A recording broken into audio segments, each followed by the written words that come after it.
Hello mga kahabi, bumili akong pandesal banda sa amin at sakto meron akong nakita sa pugon nila na potensyal na pwedeng maging bonsai. Kaya pinagpaalam kong hingi nito at pinayagan naman nila ako kasi nakaharang lang daw ito sa pugon nila. Kaya nagmadali akong umuwi at kumuha ng hagdan para makuha ito.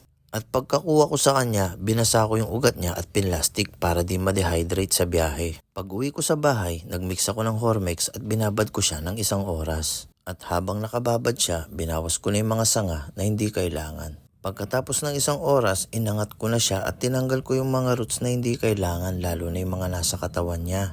At binawasan ko yung mga ibang roots niya sa baba para magkasya siya sa training pot niya. At pinainal ko na yung bawas niya sa taas.